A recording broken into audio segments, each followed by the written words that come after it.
because I mean we are not allowing anything. You can automatically you can join. I'm not getting to the laptop. Should I switch off my mobile? You switch off your mobile, then you join through your laptop. Yeah.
Hello, good afternoon, guys.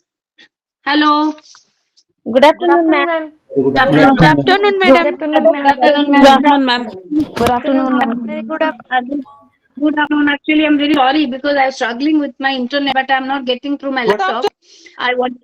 I wanted to give you two presentations today. Where I had developed two PowerPoint presentations on metaphysical poetry and John Donne.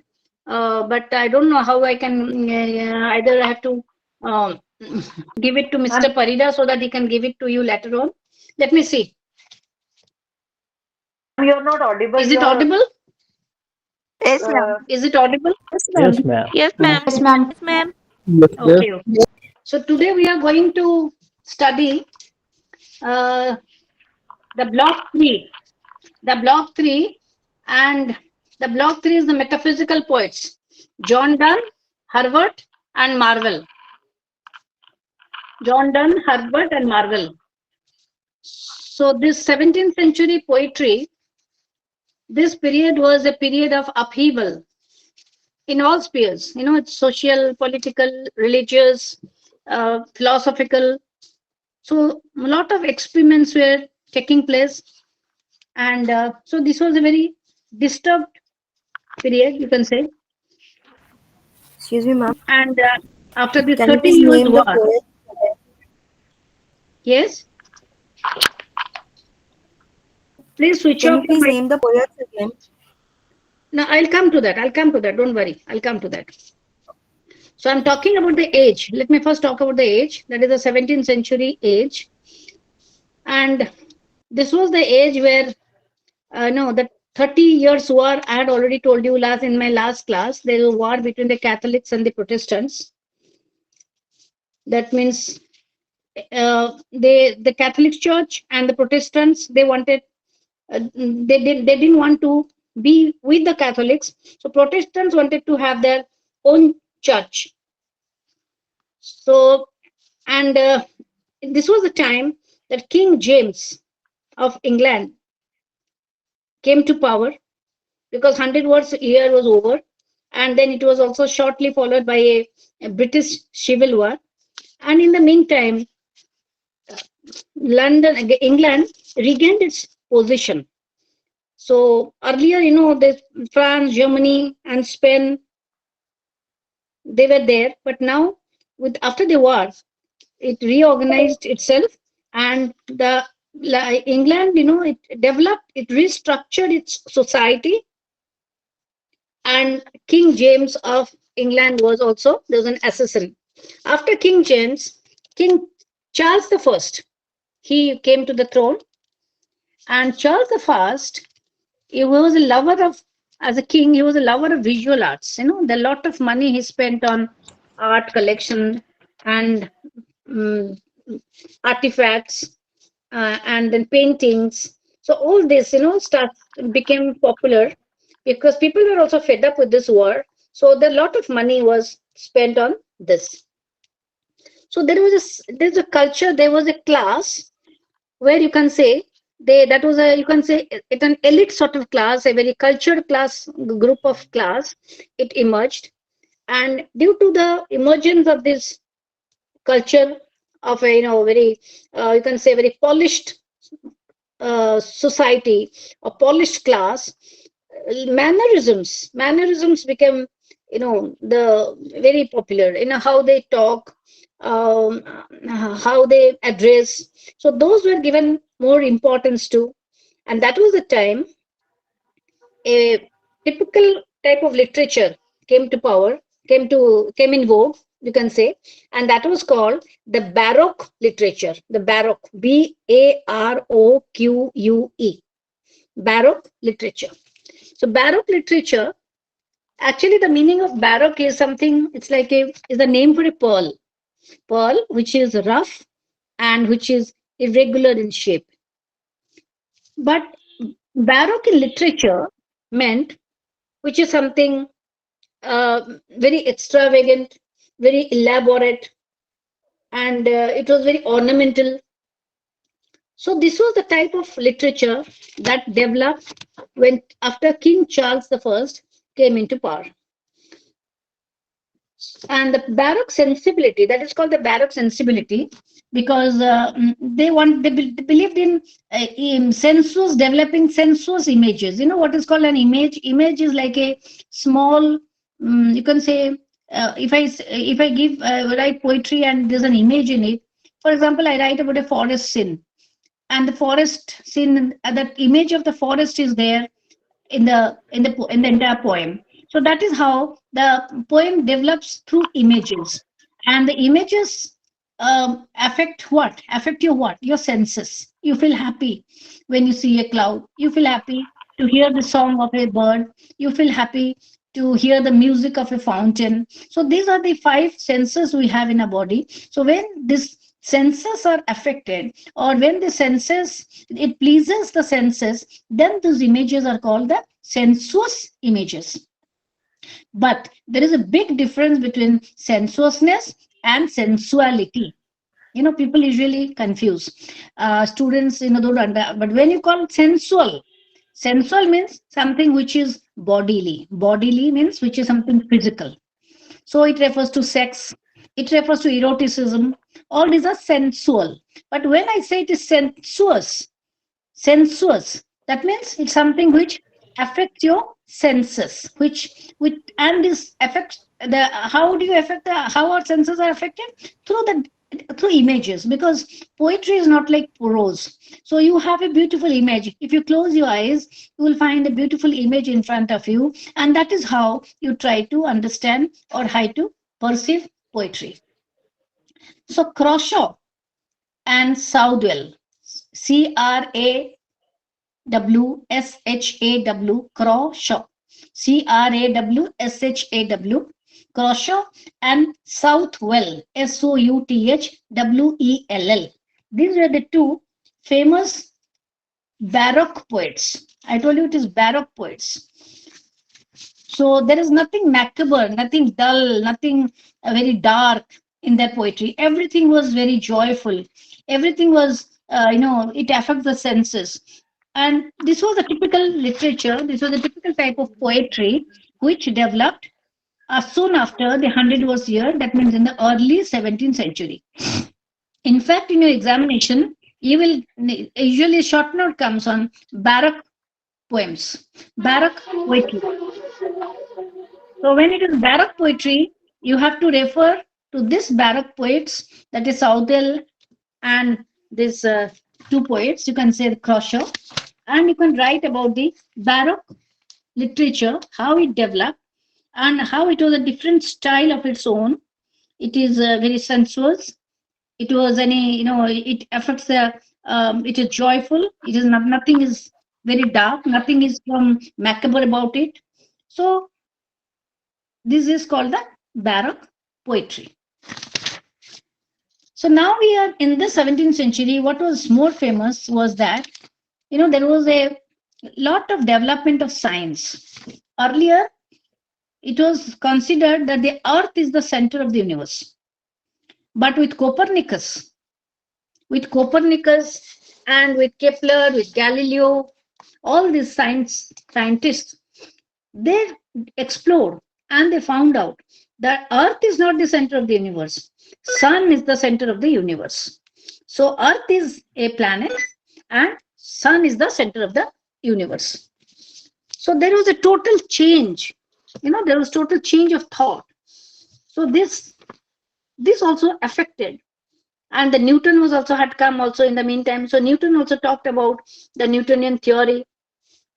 So all this became very popular, and there was a famous essayist. He was called Bacon, Francis Bacon. He talked about logic. He talked about reasoning. So this had an impact on literature. So literature also became very, you can say, scientific. Literature talks more about reason, more about logic, more about inductive method. So it was not like, totally like Spencerian, romantic, and living in a fairy world, and something which is far away from the reality. These poets, the metaphysical poets, they talked about the reality of the world around them. And they were greatly affected by the discoveries of science. And as a result, their literature also became very logical and very objective in their approach. So now if we come to metaphysical poetry, what is this metaphysical poetry? Metaphysical poetry, it was became very popular in the 17th century, as I already told you, after the 30 years war between the Catholics and the Protestants, and after the accession of Queen Charles. Then after this, their famous metaphysical poets, they were like, you have to write the names. I told you why the metaphysical poetry developed, because of the emergence of the empirical science, because of the astronomical revolution. Copernicus, Kepler, Galileo, Bacon, Descartes, all these people. And there are philosophers like Hobbes, Locke, who gave their own theories. So reason became the focus, reason. So superstition, fancy, imagination, all these went to the foreground. They are not important. So now in this 17th century, we find two groups of poets emerge, two groups. One group followed the Spencer. Spencer, I've already told you that he wrote Epithalamion, Prothalamion, where he talked about more about sensuousness. He more talked about sex. He talked about eroticism. He talked about love, and all this. So one side you find the Spencerians, and the other group were the metaphysicals. So Spencerians, you have very few poets. They were Fletcher, Wither, William Brown, and they were the Spencerians. But the other group, they are called the metaphysical poets. That was the second group. With metaphysical poet, the first important poet was Henry Vaughan. Henry Vaughan, Henry Vaughan. So he was the first metaphysical poet, and he wrote number of love lyrics. Love, but that was based on reason. Love, which was not, totally passionate or very sensuous or very sensual, but based most on your reasoning, very objective. That was the sort of love that was described by Henry Vaughan. So he wrote number of poems. There are phases of poems he had written. So the first phase, he wrote love lyrics. And the second group of poems, he called them Silex Scintillants. That was another group of, second stage, you can say. Again, they were lyrics. Third phase, he wrote the Thalia Rediviva. These are all the foreign names. You can say you can say the Italian names he gave to these poems. And these are all devoted to the wooing of the mistress. Wooing was a very important word in 17th century. Wooing, wooing. What is this wooing? Wooing is like nowadays you say, oh, I love you. No, in 17th century, the boy never addressed the girl saying, I love you. There was a typical way of getting the favor, getting the attraction of the girl, and that is how he starts wooing the girl. Wooing that means falling in love with the girl. And the falling in love doesn't mean moving hand in hand or going to picnics or going to the movie halls. No, they were distant. They were distant, but they were attached to each other, and that was a very state of, you can say, euphoria, happiness, where both the people, like the girl or the boy, the lover and the beloved, they think about each other, and they woo each other. They'll try to express the love in a, not in a direct way but in an indirect way. So that was the tradition of love in the 17th century. So in this 17th century, the most famous poet you come to know was John Donne. So what is this metaphysical poetry? Why the name is metaphysical? Meta means beyond, meta, beyond the physical. That is called metaphysical. And it was the result of the scientific discoveries where man saw himself in relation to his society, to the world, to the universe, and to God. So man versus the world. That is going beyond the physical. Going beyond the physical. That is the reason that is called the metaphysical.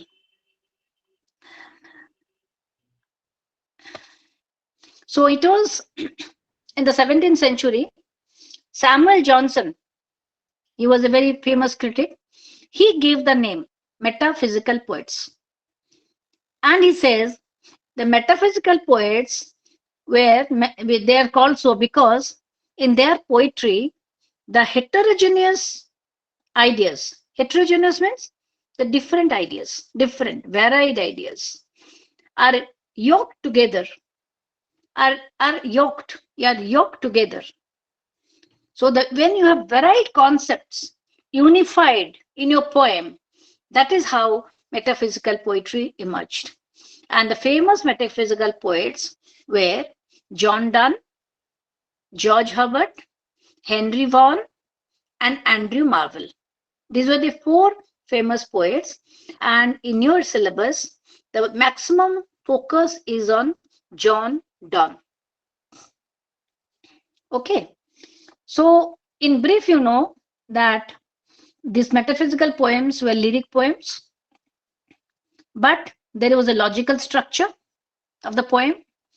And here the poet talked about his profound experiences of love which was romantic, love which was sensual, and love which was divine. That means relationship of love of man to woman, man with the world, and man with God.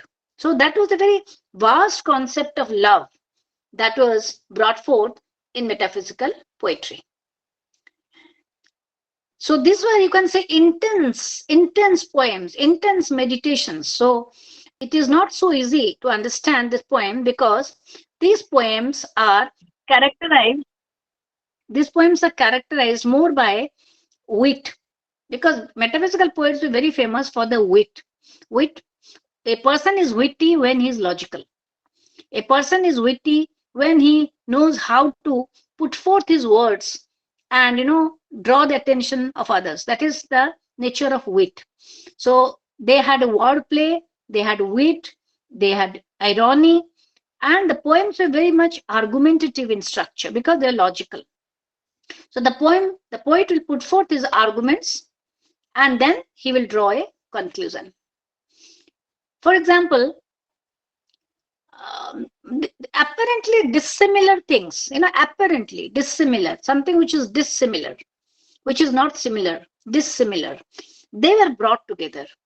So that is the reason they say all the heterogeneous ideas are yoked together they're yoked together in their poems. And that is yoked through what? Through a comparison. And what was the nature of that comparison? The comparison was a metaphysical conceit.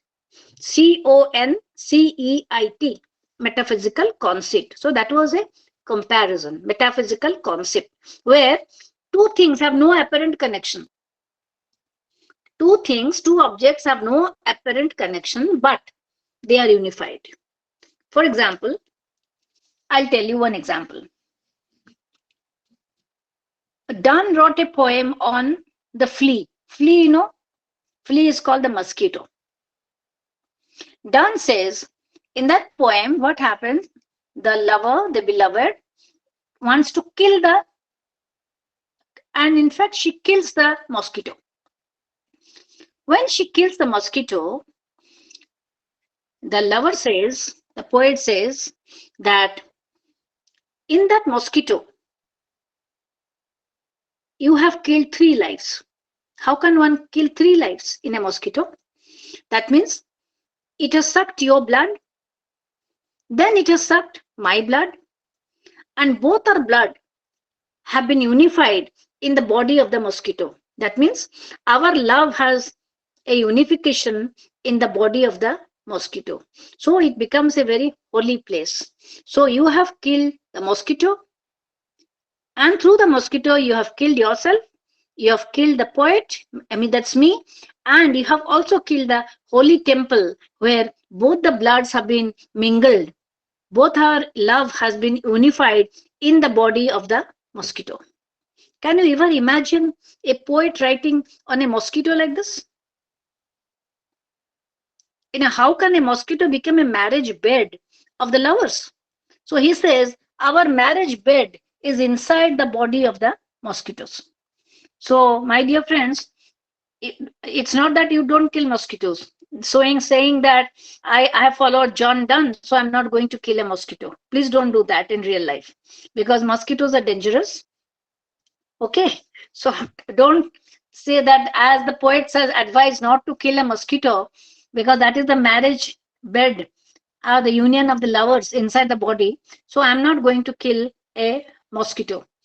So that was John Donne. So how he tried to bring the comparison between two dissimilar things. And this is called the metaphysical conceit, where far-fetched comparison is made, which has no connection. A mosquito has no connection with the human body, with a human being. But he beautifully analyzes the mosquito, and he says that mosquito is the place where the lovers have been united, because both the blood, he has sucked the blood of both the lovers, and the blood is inside the body of the mosquito. So you have already killed 3 lives. You have committed a sacrilege. You have murdered me, you have murdered yourself, and you have also murdered the holy place. So this was John Donne. Beautiful way he explained this thing. So now we come directly to John Donne. Yes. Anyone to ask anything? You said that. I just wanted to ask. You said that the mosquito has killed both of us, and there's a holy Campbell. Well, 2 of us are joined. What does that mean, Campbell? Not campen. That is the holy. It is the sacrilege. For example, if you will be destroying a temple, that is a sacrilege. That means taku odia re jaha kahandi papo kariba. It's a sacrilege. When you demolish a holy institution, that is called a sacrilege. Something, an act of sin. So through that, the poet says that you have committed an act of sin by killing the mosquito, by killing the mosquito where my blood and your blood has been mingled, and also the body of the mosquito, which is like the temple, which is like a holy temple, because that is the marriage bed of the lovers. Is it clear? Yes, thank you so much. Are you clear? Yeah. So now we come to John Donne, and he was the most independent of the Elizabethan poets, and he was very rebellious by nature. And there's a famous saying, he was in love with Annie Dunn. John Donne used to love Annie Dunn. So there is a famous saying, John Donne, Annie Dunn, undone. So John Donne loved Annie Dunn, but Annie Dunn did not respond to John Donne. So he became frustrated in love. So that is the saying that goes, John Donne, Annie Dunn, undone. He became undone by loving Annie Dunn. So yes, so he was you can say, very direct in nature, and he revolted against the pastoral conventions of Spencer, where the nature he talked. Spencer always used to talk about nature. He used to talk about the shepherd boy. He used to talk about the very innocent life of the people, where there was love which has no complication in life. So that was Spencer. But he revolted. John Donne revolted against the pastoral conventions of Spencer. And what he gave importance was the reality of thought. Reality of thought. Whatever he wanted to say very logically, very logically. And his expression was very, very direct, very, very vivid. As a result, you find that John Donne's poetry is very forceful, very rigorous. At the same time, it was very harmonious. It was very harmonious. So there were three stages of John Donne's poetry. So the young Donne, where he was, very direct, and was very, he was a lover, where he talked about the flea. The flea, I told you already, the meaning of the poem. So he talked about love, he talked about sex, he talked about, and at times he was very cynical also, very cynical, very direct. So this was the young Donne. Next was the Donne when he became a little mature, when he was courting, when he was married. So that was the time when he talked of love in a very ideal way. Love which is very transcendental. Love which is not physical, but which goes much beyond the physical. For example, I'll give you an example of his poem. There are two. The poet is married, and in this poem, Valediction Forbidding Morning, the poet wants to leave the beloved because he's going outside the country to some place on work, and the wife is very dejected, very sad, because the lover or the husband is leaving the wife. There, John Donne says, you don't have to worry for me, because you and me are like the two legs of a compass. You have seen a compass? You must have studied geometry, where there is a compass, where when you draw a circle, what you do? One point of the compass is fixed, and the other thing makes a roundabout. Do you get it? There are two legs of a compass. Are you getting it or not? Hello? Yes, ma'am. Yes. Yes, ma'am. Yeah. Yes, ma'am. Yeah. Yes, ma'am. So when you say it's a compass, it has got two legs. So one leg is always fixed to your notebook or wherever you're writing. So that one leg is fixed, and the other leg goes around that fixed leg. And makes a circle, and you draw a circle, and again that point, from that point, that circle is made. That means the circle goes around that fixed point. So he says that our relation is like the legs of a compass. When I leave you, I'm not leaving you totally. You are the fixed. You always are fixed. You're fixed. Just a minute. You are, I am around you always. And my attention is always toward the fixed leg. And the fixed leg is my beloved. So I am leaving you physically, but all the time I'll be thinking about you. And again, I'll come back to you because you are my fixed leg. So I'll go around you and come back. So you see how beautifully he draws the relationship of a husband and a wife. Got it? So this was the second stage of Donne, where his love becomes very ideal, very platonic. But in the early stage, where Donne was young, his love was very lusty and very direct and at times very cynical. He didn't have that maturity. And towards the end of his life, the Donne, he writes religious poetry. He writes sonnets, prose, meditations, and it is all in the praise of God, all about God's perfection, all about the importance of the divine love. So you find there are three stages, clear cut. There are three stages of John's poetic career, right? So the John's earliest poems, you can say they're the very erotic poet. Erotic means where it talked more about the physical love. That is called erotic, where he draws metaphors to portray physical love, portray sex. But in the next stage, you find platonic love, which is based on reason again, but which grows beyond. And the third is the spiritual love. Physical love and transcendental love or the spiritual love. And the last one he talks about is the divine love. And the features, when you talk about the features of Donne's poems, Donne always used conceit. Conceit, I gave you an example, how the lovers are compared to the two legs of a compass. So themes, whatever theme he wrote, it was not very stereotyped. It was very unconventional, very unconventional. And he was very direct. And he used hyperboles. Hyperboles, something which is too much of exaggeration. When there is too much of an exaggeration, that is called hyperbole. For example, in a poem, he says, go and catch a falling star. You have seen a falling star, the stars which fall? Can you go and hold them? Tell me.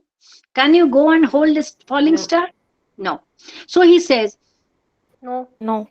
as you will not catch a falling star, yes, as you will not able to catch a falling star, similarly, in this world, you will not get a lady who is beautiful and at the same time loyal to the beloved. Because by the time you turn back, he must have proved false to at least 2 or 3 boys. Can you imagine how a poet can write about a girl like this? He says, as it is impossible to catch a falling star, similarly, it is very impossible to get a lady who is very virtuous in love. Because a lady who is beautiful can never be virtuous in love. She will be false to at least 2 or 3 men. So that was the time when he was very frustrated in love. That is how he wrote this particular poem, Go and Catch a Falling Star. So his poems are sensual. Yes, I know it is sensual. Sensual which deals with the physical. But it is not totally sensual. It grows beyond. It is blended. Yes. Ma'am, Let me finish. ma'am, Let me this finish. It is sensuality. right. Let me finish. So this sensuality, it doesn't remain at the level of sensuality, but it grows beyond. It blends with philosophy. It blends with something, higher. And he talks about passion, but it is not total passion, but passion blended with intellect. Blended with intellect. So he talks about all the contrary things of life. Contrary things of life. Like 2 lovers compared to 2 compasses. 2 bloods unified in a flea. Something which is very unconventional. No one will write like that, but he wrote. And he used complex rhythms. He never had a very one style of writing, but he used complex rhythm. So the diction he used were very colloquial, very simple. He never used Miltonic words. Milton was very famous for his difficult use of words. It's very difficult. I don't understand John Milton, because lot of reference to mythology, to Bible, all this, Latin, Greek. language, all this. So it is very difficult to understand Milton. But it is very easy to understand John Donne. It is a simple diction he uses, and he usually uses the common speech, common speech. And he draws the imagery. The best part of his poetry is that he draws his imagery from the actual life. He doesn't make his poem very difficult. He doesn't make his poem very mystical. He talks about the difficult things of life, talk about difficult topics of life, maybe difficult things, complex themes. But the imagery he draws is from the actual life, from the actual life. And I told you he uses the conceit. Conceit means the combination of heterogeneous ideas. Heterogeneous means something which is not similar. The opposite of heterogeneous is, what is the opposite of heterogeneous? Anyone? Homogeneous. Yes. Homogeneous. Homogeneous, yes. Homogeneous means belonging to one particular type. That is called homogeneous. But when you say heterogeneous ideas and they are yoked together, yoked means put together, and he doesn't, he doesn't do it naturally. Yoked together by violence, he does it deliberately to give an idea, and that he sustains through the poem. So he uses metaphors, but extended metaphors, extended ones, not very simple metaphors. So I told you that the famous The Valediction Forbidding Morning, I'll teach you that poem today also, very, very interesting poem, where he compares the two lovers, separated, going to be separated, and they are like the two legs of a compass.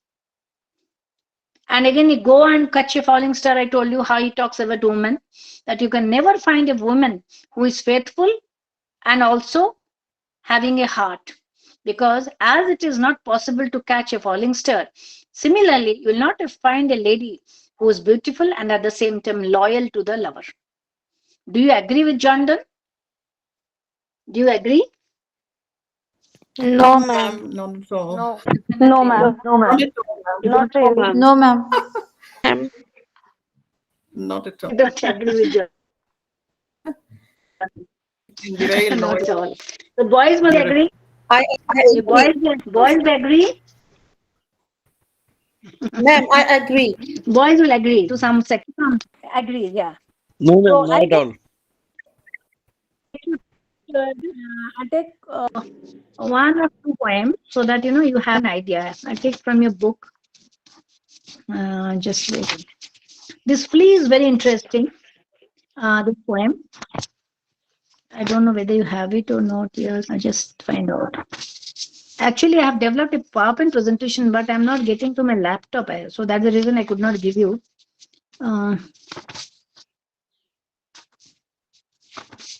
Yeah. The flea.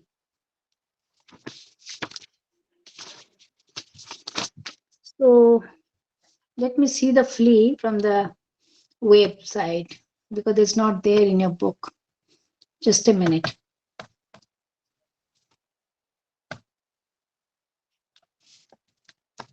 Flea. Poem by John Donne. Okay. Ma'am, can you take the poem Natural, that poem? I'm not able to understand that. I'll read the particular poem. It is very interesting. So I wanted to read that poem to you. You'll like that poem because it is a very interesting poem. I'll just read to you. I'm just getting that poem. Just a minute. I'm just getting the poem.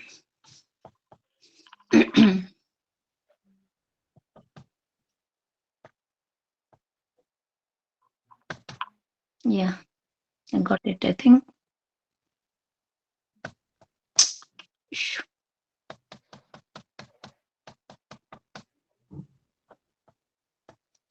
Yes. Yeah, this poem. He says, mark this flea.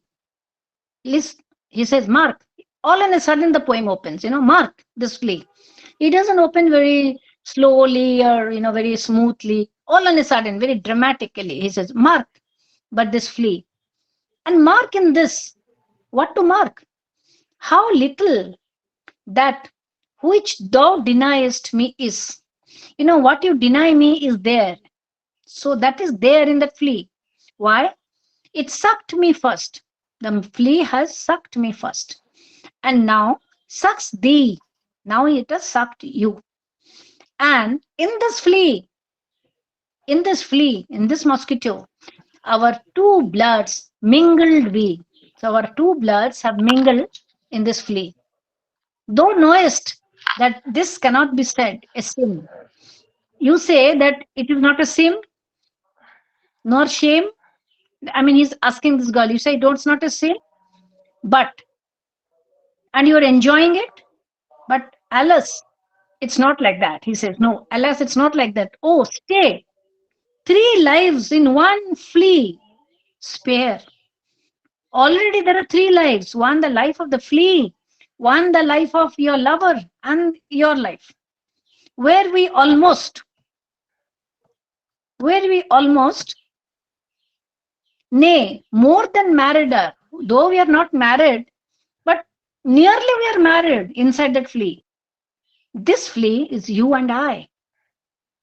This, our marriage bed, marriage temple is. So it's not only a marriage bed, but it is a marriage temple for us. Though parents grudge, and you, but we have already met, we are met. Though your parents may grudge, though you may not agree, but we have already been united and cloistered, and already, we are unified in these living worlds of jet. Jet, because mosquito flies. So it is compared to a jet. So in these living worlds, we are already there. We are already there. So though use make you apt to kill me, let not to that self murder added be. So you may, though use make you apt to kill me, though you are ready, I don't mind, you may kill me. But at the same time, you're self murdering yourself. You have murdered yourself also. Okay, I don't mind if you kill me, you have killed me. So you have committed a sacrilege. Let not that to that self murder added be sacrilege. 3 sins in killing 3. So you have not only committed 1 sin, you have committed 3 sins. You have committed, taken away the lives of 3 living beings. Cruel and sudden has thou sins purpled thy nail in blood of innocence. You have made your nails purple by killing that flea, which is innocent. Wherein could this flea guilty be? Tell me why the flea is not guilty. Wherein could this flea guilty be? Questions. Except in that drop which it sucked from thee. Can you call this flea guilty because it just sucked a drop of blood from you? You are triumphing. You are happy that you've killed, but you are not finding your own self. Says thou, and says that thou finds not thyself, nor me, the weaker now. So you cannot find your own self, nor me, because it is inside that body of the flea. It's true, then learn how false fears be. Just so much honor, when thou yieldest to me, will waste as this flea's death took life from thee. So there's no point. You should have yielded to me. You should have, just surrendered to me, yielded to me. Why are you wasting your time killing the flea? So that is what the poet meant in this poem. You see how simple this poem can be. Very simple. So you find what is the attitude of the love he has, the attitude of the love he has. The love, what is the attitude towards love he has? He talks about the innocent creature, that he has not committed any crime, nor he is guilty, because it has just done its job of sucking the blood, drop of blood. But by killing the flea, you are a conscious being, and you have killed the flea. So you have committed a sin. So like a lawyer, John argues his point. Though the points are, it doesn't have any sense if you take it really in the realistically. It has no sense, but he argues. He argues and he has his own logic to prove. And finally, he says that the body and the soul of the lovers are united inside the body of the flea. This is the poem you have in your course, The Flea. So, this is a masterpiece of wit. You know, I told you wit. Wit means where you have a logic. I say something wrong, but if I can really prove that whatever I said is not wrong but is right, that is the use of wit. To prove something very logically, that is called wit. So he exercised this wit and the concept. It's like an image. How can you draw a parallel with a flea, with a mosquito in life, and write something so spiritual about love getting unified inside the body of the flea and the lover's temple inside the body of the flea and committing a sacrilege by killing the flea? Can one ever think of? We see dozens of fleas, dozens of houseflies, but have you ever ruminated like that? Have you ever thought like that? No, we can never think like that, because that was John Donne who could think like that. He had a remarkable, you can say, wit to think like that. So I will give you another poem, again explain you, because these are very interesting poems. Just wait.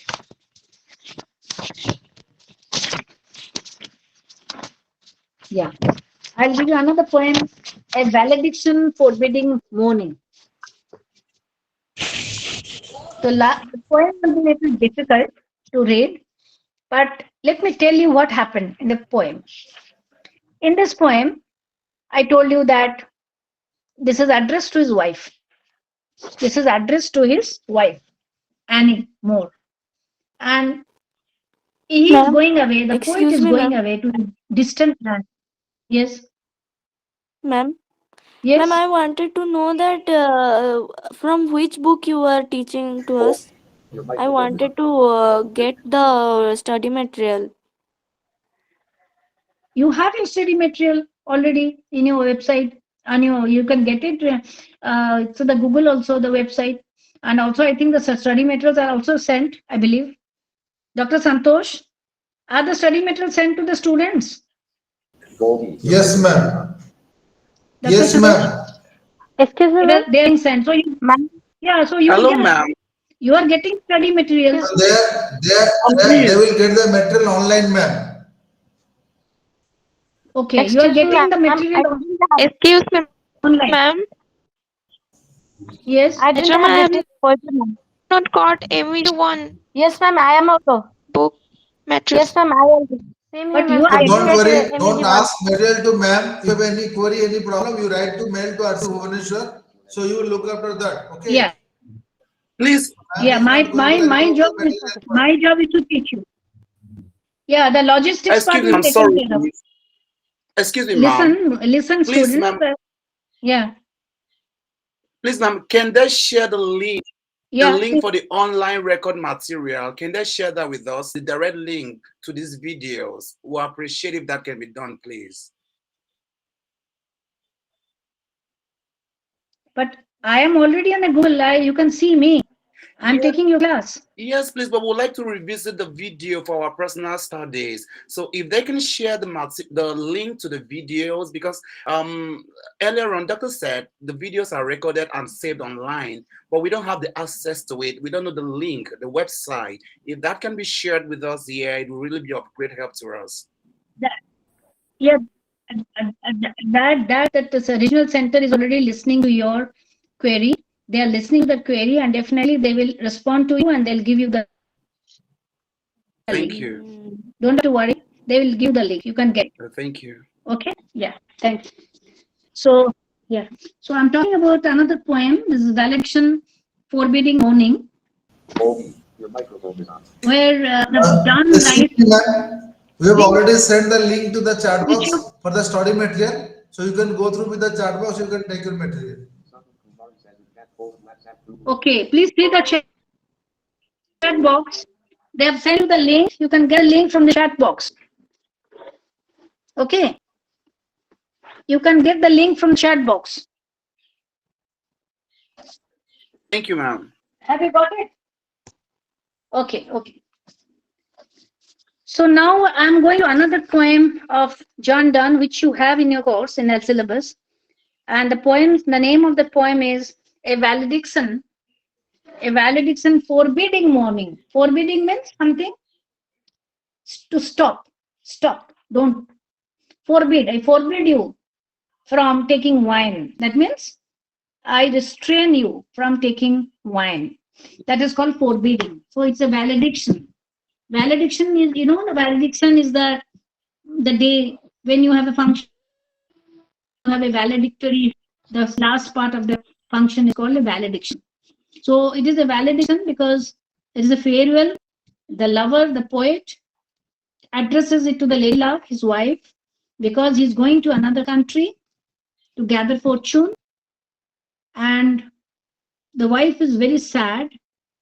And also at the same time, she's full of anxiety and fear that he's going away to a distant land. So, but here, the poet or the lover intervenes, saying that this is just a physical separation. And it is not a separation at all, because our relationship is constant. Because we are souls. We are not physical bodies. We are also souls. So when one soul is loving the other soul, it makes unified. So you cannot, go away from that. It is all together. So the idea of this unity of soul, idea of this unity of the soul is the basic philosophy or the basic proposition in this poem. So in the first stanza, we'll find that there's an analogy of the soul of a man who is leaving the body at the time of death without any fuss. As the soul of a pious man goes away from the body without any cry, without any whimper, so will the lover leave their beloved without leaving any room for apprehension. So as a noble soul dies, the soul goes very quietly without any cry or pain, whimper. It just flies away. Similarly, as I am getting separated, this separation is something like the separation of the soul from the body, but without any, any upheaval, without any physical sort of manifestation of any fear, apprehension. So I'm just going away because our love is firm, our love is unchanging.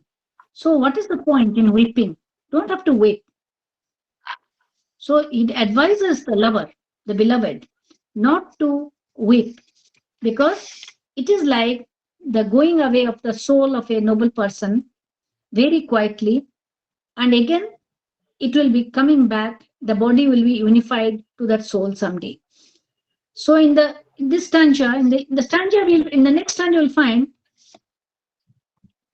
there's again an analogy, comparison of the earth, of the moving of the earth. The earth when it moves, and the trepidation, that when the spheres are moving, there is some sort of noise. The earthquakes, there's an upheaval. So there is a lot of fear and ruin also. But when I am moving from you, I'm not moving like earth with an earthquake. I am moving in a fine way, removing a higher way. I'm moving without any anxiety, without causing any ruin from you. So earth, if there is any disturbance in the earth manifests through upheavals. But in our life, I am moving, but there is no upheaval. I'm living very quietly from you. So you should not worry that I am going to a far off place. So like the movement of this celestial body, like the planets, the movement of the lover also invites no trouble.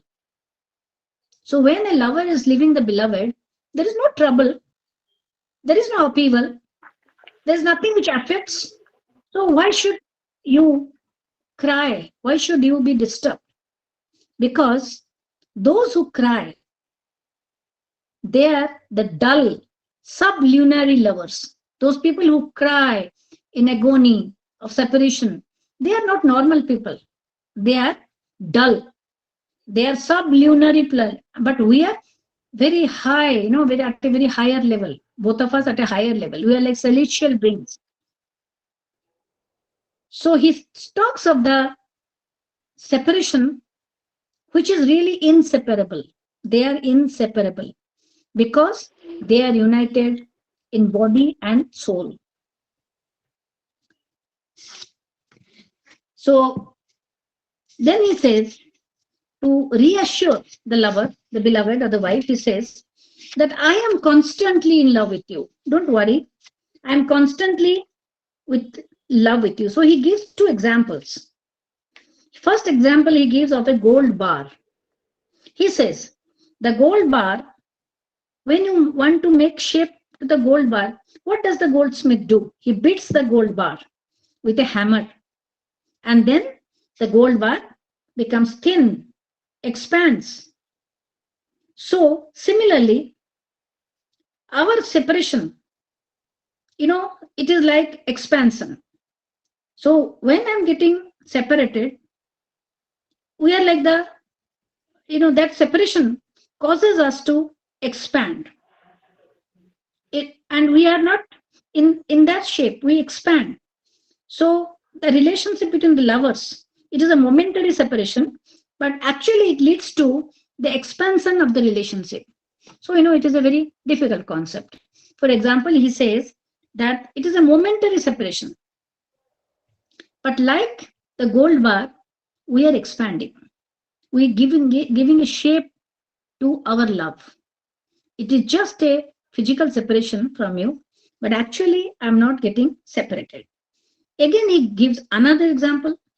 He says, and this example he brings from, you can say, the cosmology, you can say the Ptolemaic system, or from you can say the celestial world, when he says, you and me are like the two legs of a compass. My beloved, you are the fixed foot, you are constant, and I am the other foot which goes round and round you and draws a circle. So wherever I am going, I am hovering around you. I am hovering around you because the fixed foot always leans towards the other. When you when you hold a compass, you see how you hold a compass? The one is fixed, the other one, you make it little sliding like this, bending towards the other one. Then only you can draw. You cannot keep it straight. So the other leg is always bending to the one which is fixed. So this shows how close we are to each other. So when this circle is made, the other foot is again comes back to the center. So you draw a circle, then when you come back, again you come to the center. So this is an image of the relationship of the poet and his beloved. So how interdependent they are, how mutual they are, how close they are. Even if someone is separated, actually they are separated for momentary, but they are not really separated. So this is a beautiful analogy, you can say. But this analogy is something not very congruous, something, conceit, as I told you, very incongruous.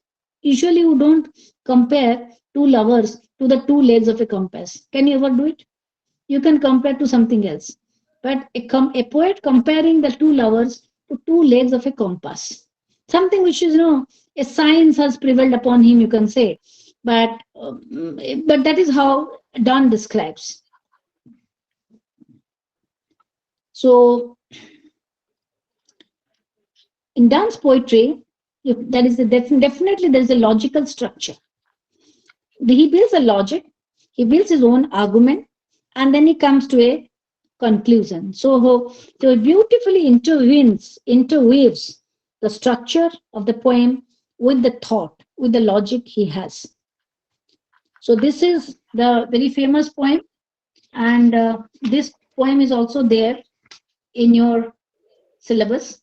So the flea poem I have discussed, a valediction forbidding morning also I have discussed.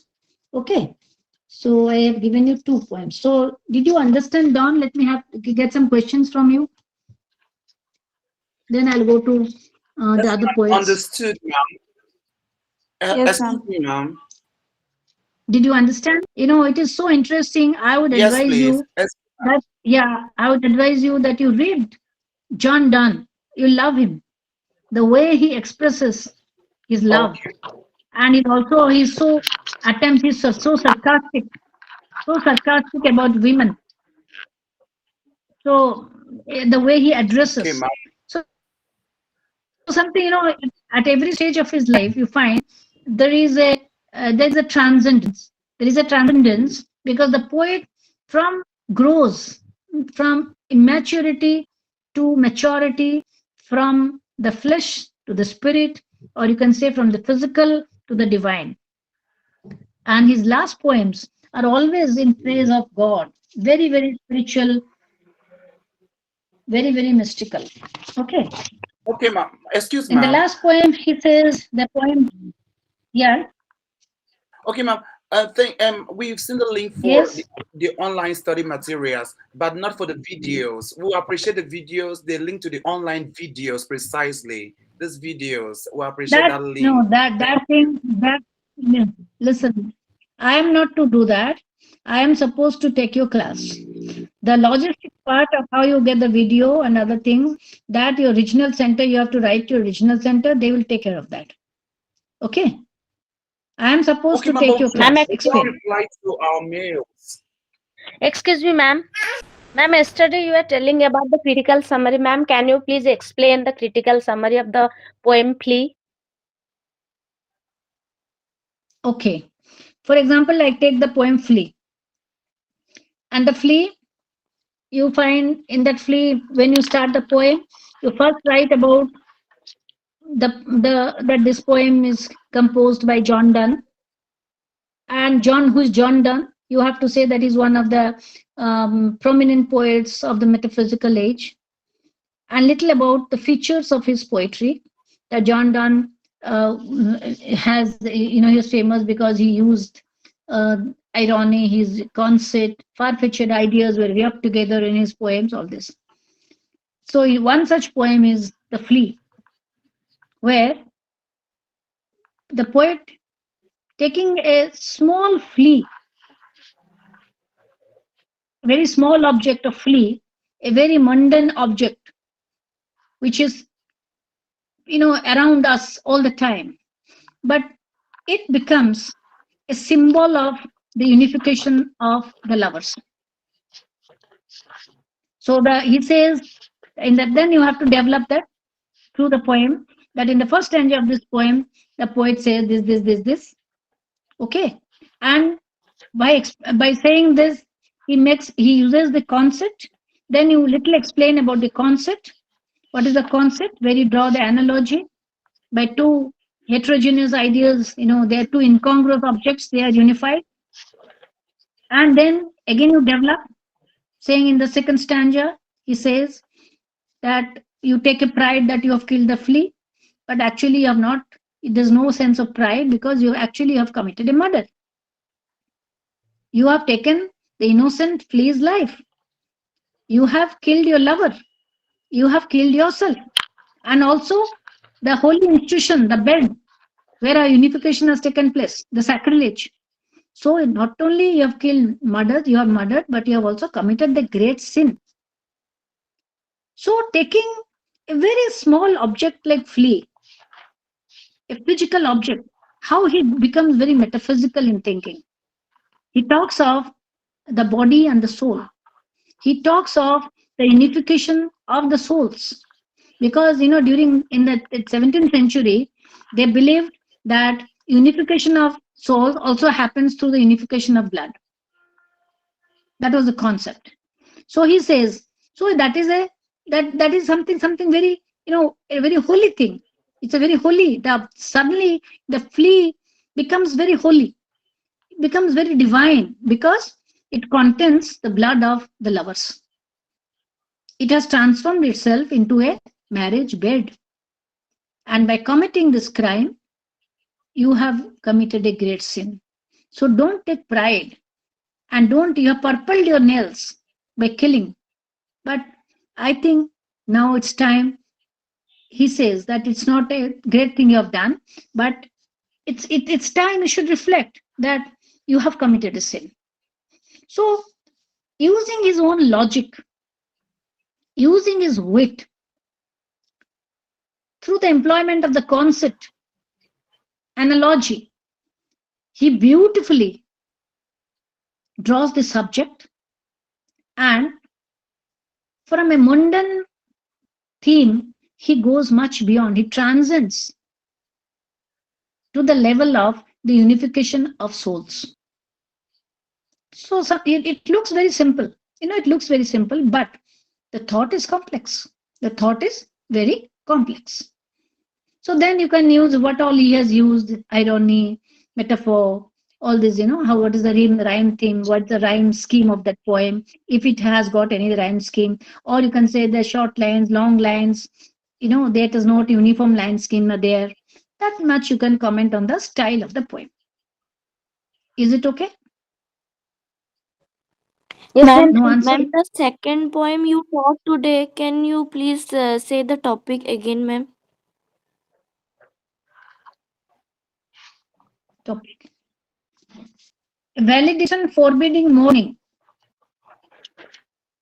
A Ma'am, that valediction one in forbidding ma'am, that one mourning. in which part we are not getting in the online study material. You're not getting it.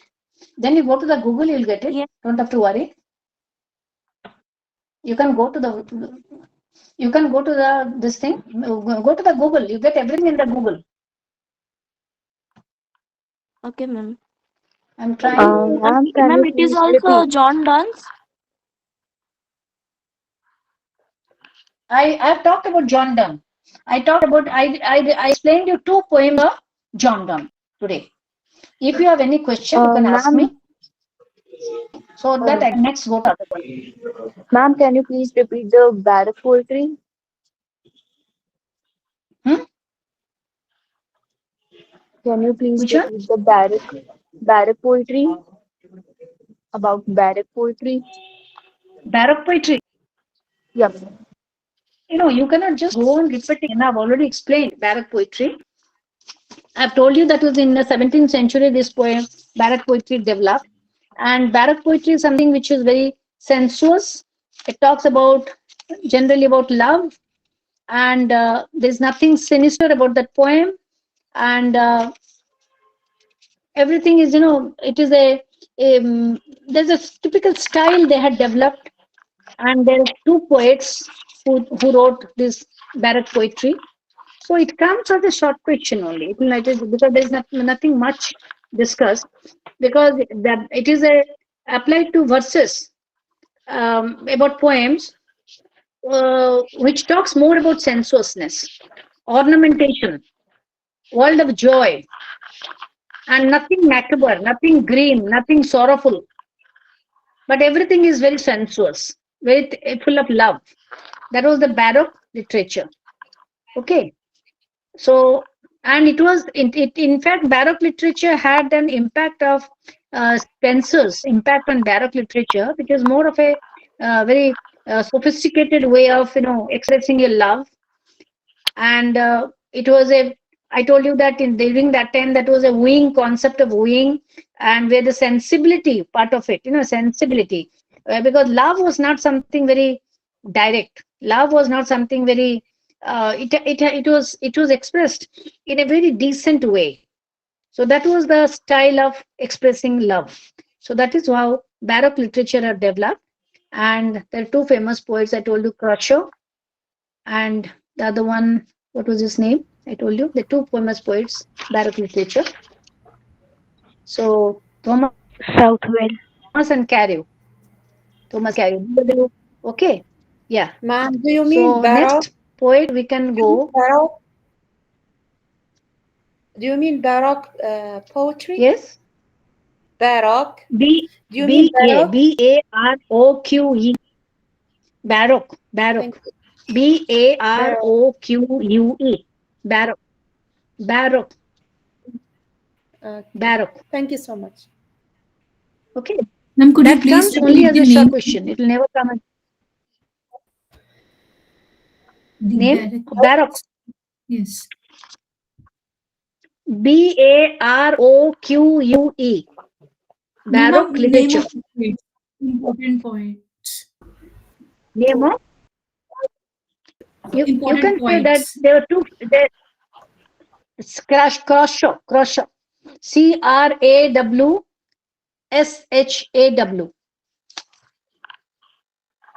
You can say one famous poet. He was Crashaw. Southwell. Christian Southwell. Okay. Yeah, Southwell. Right. Ma'am, There is is another it short question which comes also. There is another short question which might come again as a short question. It will come Cavalier poets.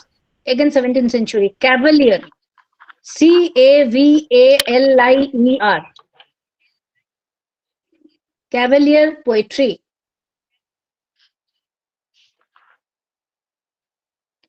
So these Cavalier poets were the court poets.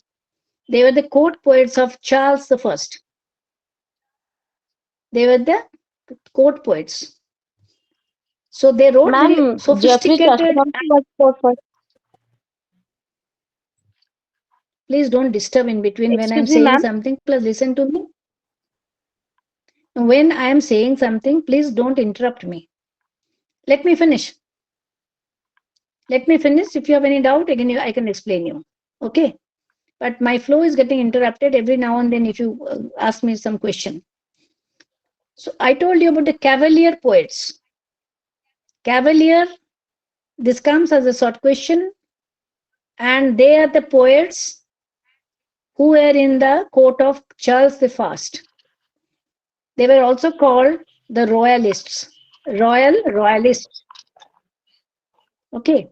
So there are number of poets, Cavalier poets, and they were Robert Herrick, Herrick,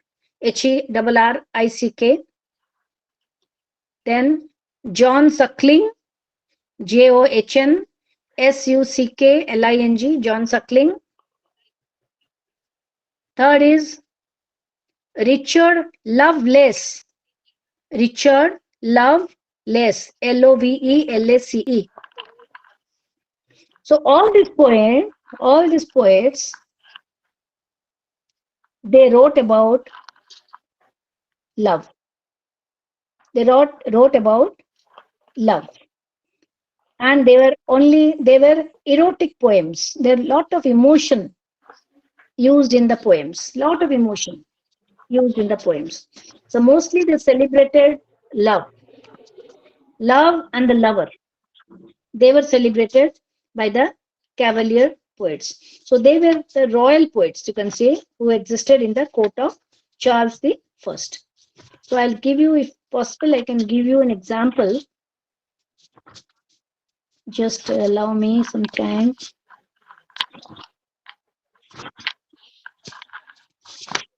Ma'am, were they also following reason like metaphysical or not really? I told you by that time they had separated from the Catholic Church, right? I tell you they're all Protestant poets, and they established the Anglican Church. That is the reason they had the 100 years war. Like you are having a war now, Gaza. How the war is happening now that it's gone for 6 months, nearly 6 months. You are having this war. Again, it is something to do with Palestine. How to the Israelis, political, social issues. Similarly, during that time also, they had some political, social issues. That's the reason they had some war. You know, they had the war. 100 years they fought that war.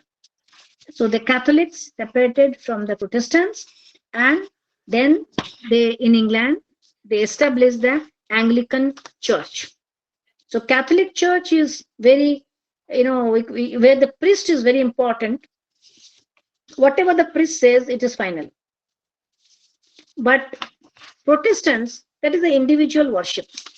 They don't believe much on the community worship. No, because they that time they believe the community worship, but they don't believe in the community worship. They believe more importance is given not to the going to the church or doing this, doing that, nothing like that. But they believed in Bible. They didn't believe in the Pope. But these Catholics, they believed in the Pope. They didn't believe in the Bible. They did whatever the Pope said, that was final for them. But the Protestants, they started reading the Bible, and they say for him, whatever the Christ said, that was to be followed, not the Pope. Because the Pope also tried to mislead the people, as in Quran. Quran says something, but when the Quran is interpreted by their religious leader, he may say something. So the illiterate people, they don't understand. They understand a very, not the real spirit or the real theme of the Quran. They don't get it, but something else they get it, which has been added to maybe by the religious leader. So that happens. That happens. So I was talking about Robert Herrick, the poetry. He says just 4 lines. 4 lines I will read.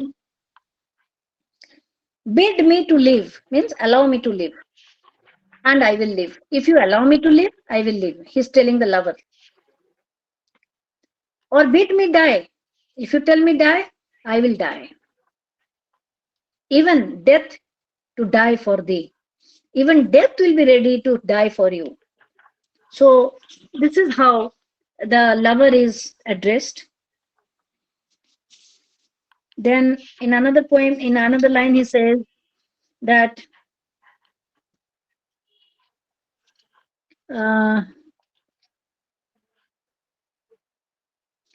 God knows I am lost about, either with despair or doubt. Yet, before the glasses be out, sweet spirit, comfort me. So, it is about desperation of love, about the ecstasy of love, about love, stability. All these things are described by the Cavalier poets, glorifying love. But there's nothing like John Donne. When you say John Donne, there's a lot to understand in John Donne, though simple, but you have to really understand the satire, the elegies, the songs and sonnets, the divine poems. All this you have to understand. So the next poet, let me go to the next poet, metaphysical poet, and he was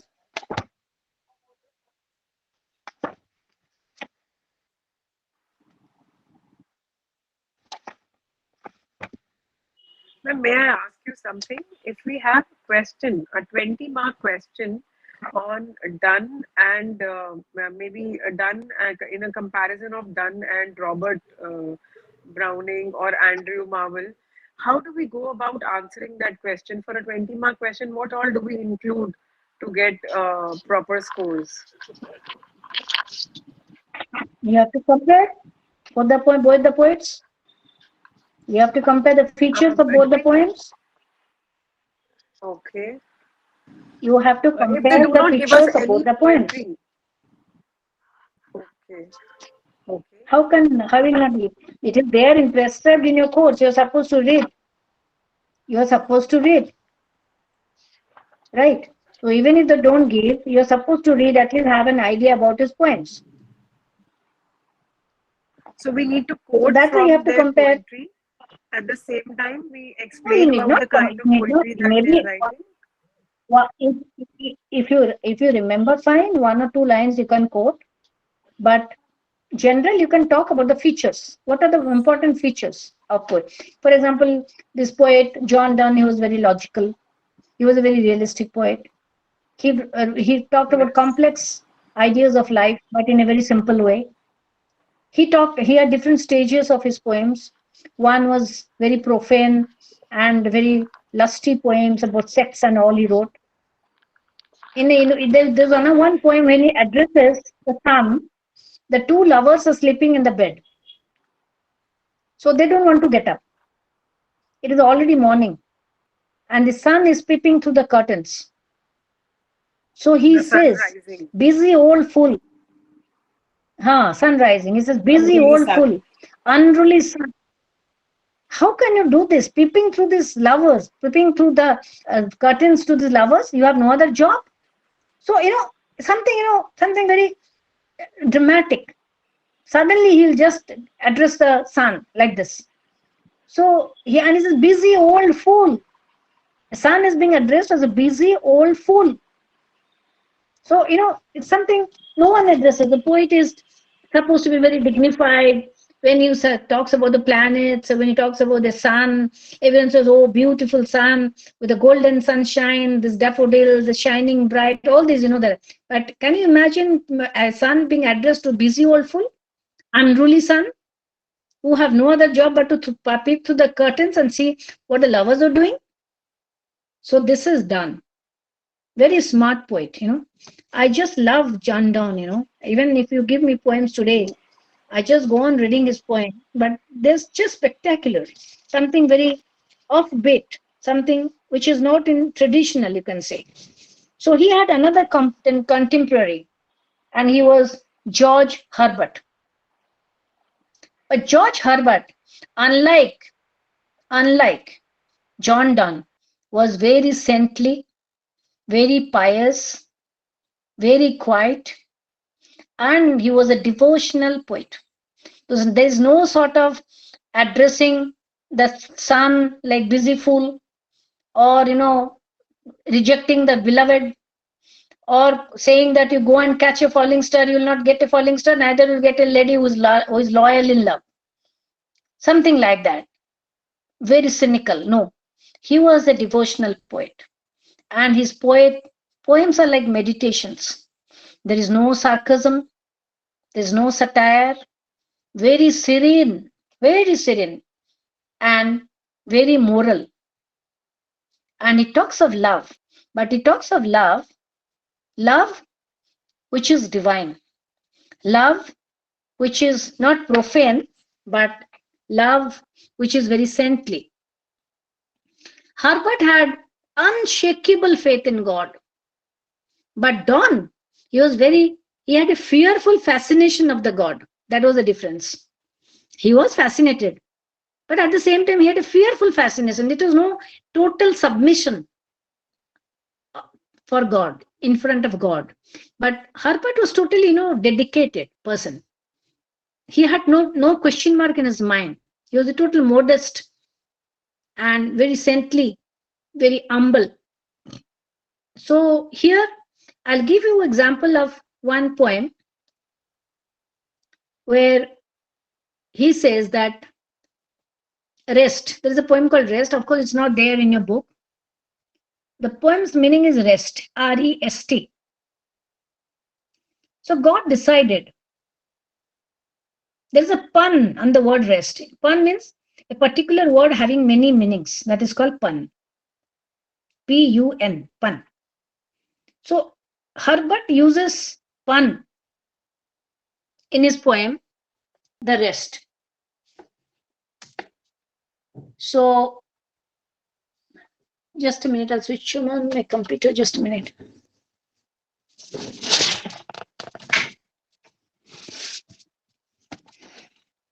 Yeah, he says that God decided that he will pour something out of the urn, or you can say jar sort of thing, and give it to human beings, whatever comes out of the jar or the urn, he will give it to the human beings. So God started pouring everything on mankind: riches, happiness, wealth, this, that, everything done. But he kept the rest for him.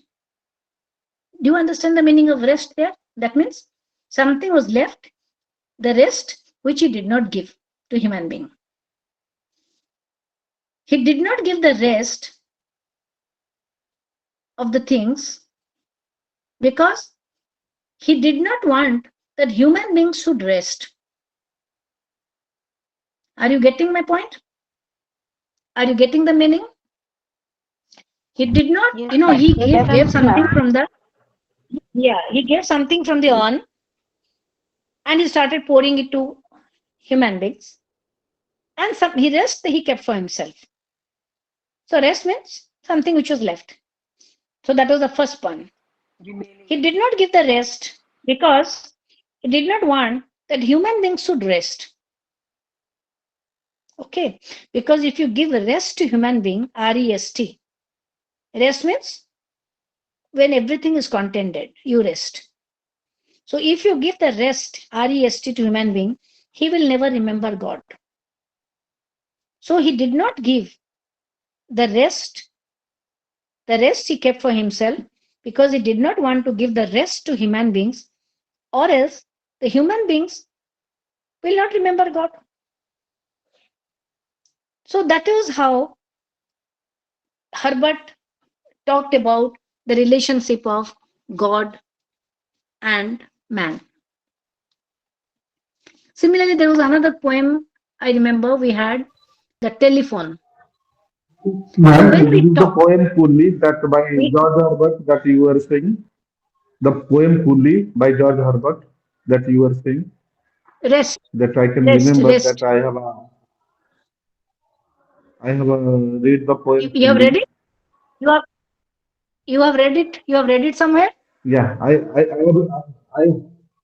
yeah, I have read it 5 or 6 years ago. It was in a, I think it was standard 9 or standard 10 Yeah, yeah. Even I syllabus had that was even poem I had fully. read it in my standard. Yeah, yeah. I had read it in my standard 12th, and it is a beautiful Yeah, poem which one should read. How God doesn't give everything to mankind, keeping the rest to himself because he does not want that man should rest. So beautiful punning of that word yeah. rest. Similarly, there is another poem called The Telephone, where one speaks to the other person through a wire. So he talks of the connection of not only the connection between the human beings, but he talks of the connection with God. So from earthly level, he goes to the divine level of connection between human beings and God. So this is Herbert, and there usually a comparison comes between Herbert and Don, because Herbert is something who always writes in the praise of God, like a God secretary, he writes about God, and he has no argument with God. But Don has a lot of arguments with God, and he's a rebellious person. But this person believes in reconciliation. There is no complaint, but total reconciliation in his poems. So I don't know whether I can read one poem. Let me see.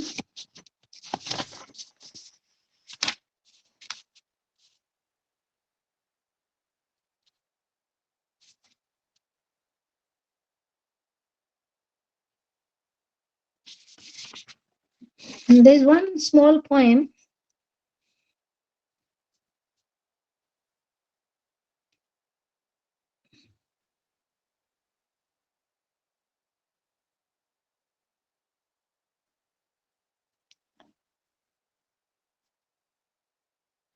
Both heaven and earth, both heaven and earth paid me my wages.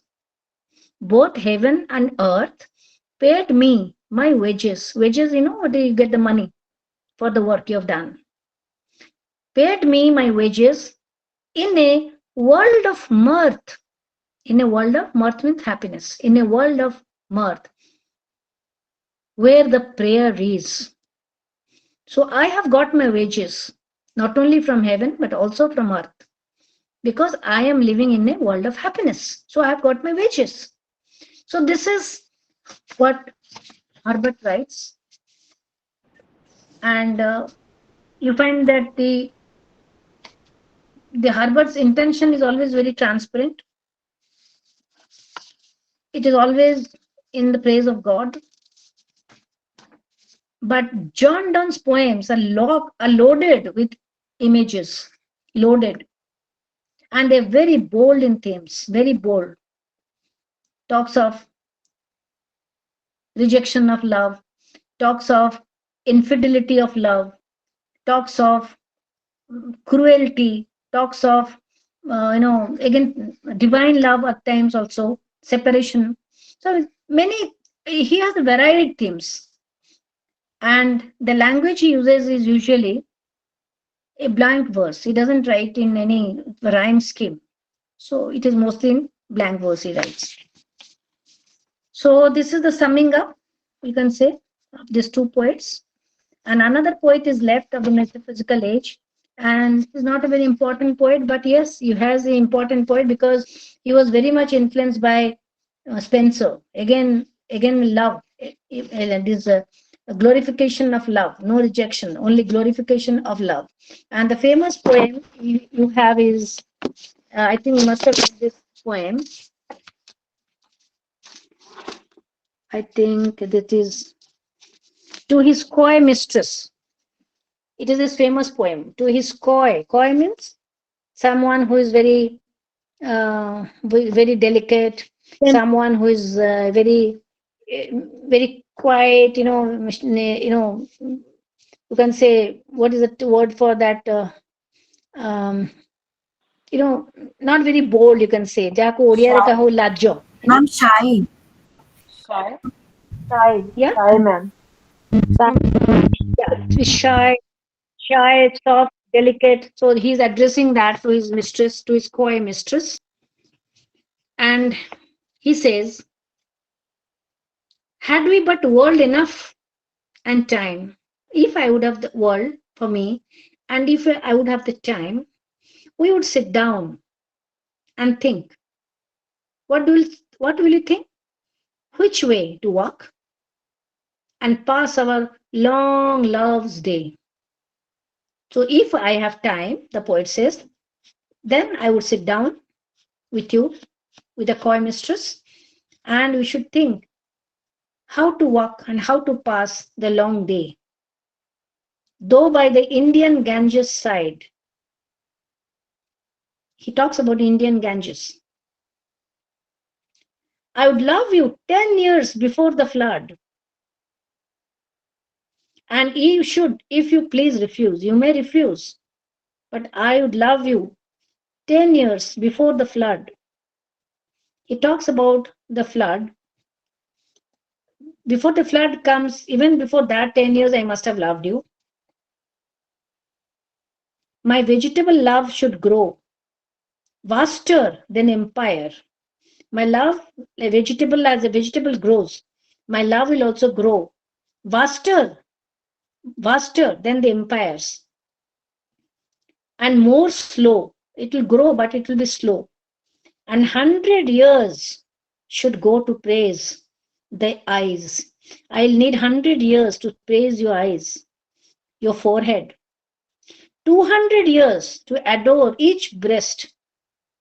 30,000 for the rest. Can you imagine how the lady will be adored? An age at least to every part. I will dedicate an age for every part of your body, he says. And the last age should show your heart. For lady, you deserve this state. Nor would I love you at a lower rate. So I will dedicate age, a total age of 100 years each for every part of your body. And the last part would be your heart. So this is the dedication he has for the lover. It's a very simple poem. Again, adoration of the love. There's no complexity. It is more Spencerian. It full of allusion. I mean, full of images of love only. So this is another example of the metaphysical world. So I told you there are two groups. One was the Spencerian group, one was the Dawn groups. Dawn group was Dawn, and the Spencerian group, you can say Marvel belonged to that because he talks of love, praising the beloved, and exaggerating her beauty to something which is impossible, but he does that. And the other part of other poet I said you is totally saintly poet, talks about love, but love, divine love, and glorification of God. So this is George Herbert.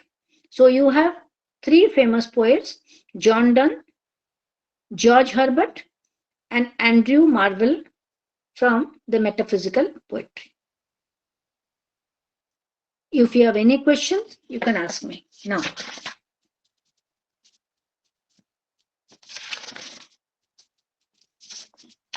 Hello, ma'am. Yes. Ma'am, you told that they were quote that line. Actually, I missed that line of that Cavalier poet. They were quote something you told. That one I just missed it. They're court poets, court poets. The court रे ଥାନ୍ତି ତାକୁ କହନ୍ତି court poets. The Yes, king had a yes. court, COU, and they were called the royalists because they're royal people. So they are the royalists. So they were called the court poets. Okay.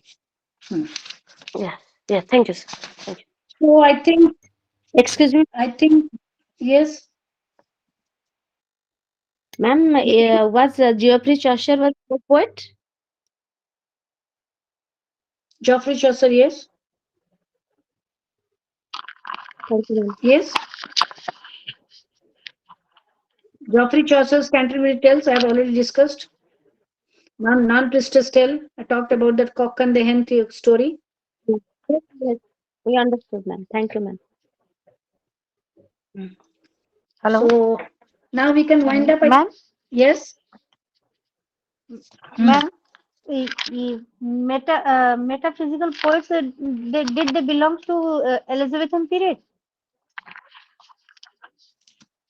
No, this is the 17th century. This is the 17th century poetry. Excuse me, ma'am. Excuse me, ma'am. I have a doubt. Yes. Along with Crusher, you mentioned another poet's name. Southwell.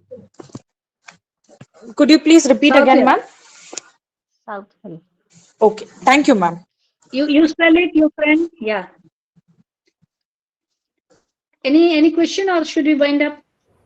Ma'am, I have one question. Ma'am, when we talk about John Donne, and you said he was frustrated in love, in which stage was he in that time? Young. One can only get frustrated when one is young. One doesn't get frustrated when one is old, like us. Yes.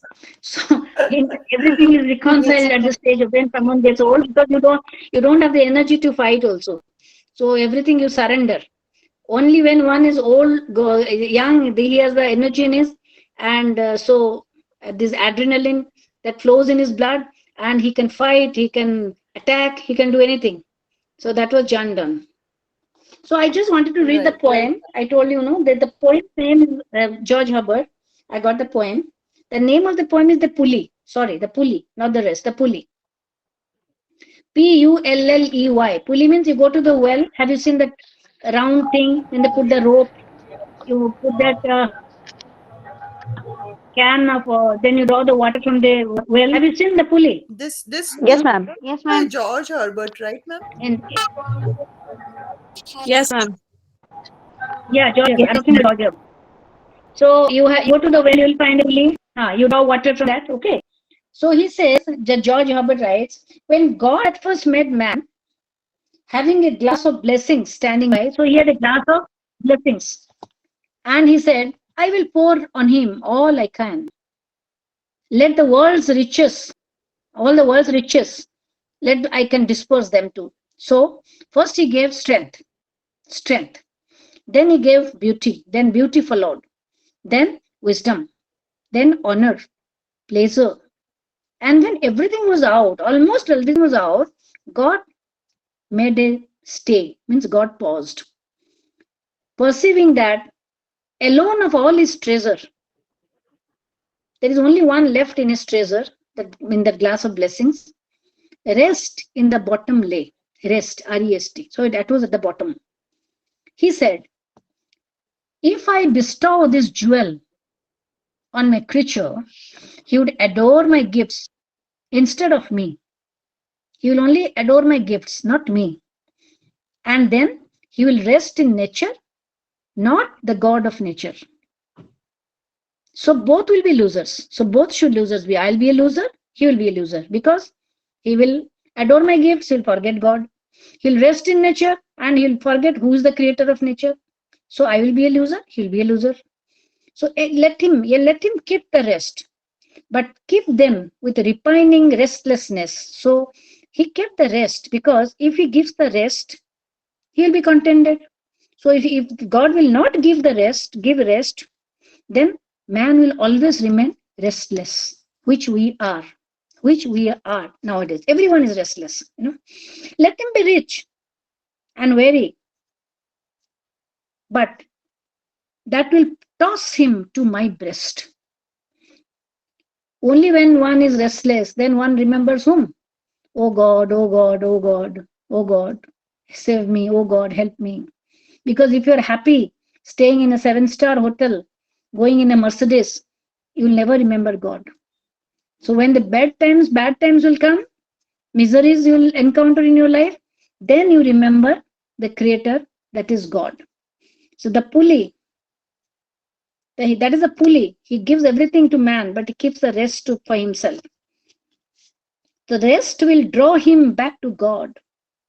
So there is a pun on the word rest. I was telling about the pun on the word rest, how beautifully he has described the meaning of rest, 3 different meanings of rest in his poems, the pulley. So now I think it is over for today. Okay? Thank you so much, ma'am. You described very Thank you, nicely ma'am. today. Thank you, ma'am. Thank you, ma'am. Especially Okay, the thank you. difference between Herbert and Thank you, John ma'am. Donne. Yes, explained very nicely, ma'am. Thank you so much. Yeah. Thank you, Okay, ma'am. okay, okay. Thank Thank you. you, ma'am. Okay, bye. Thank you. Thank you, ma'am.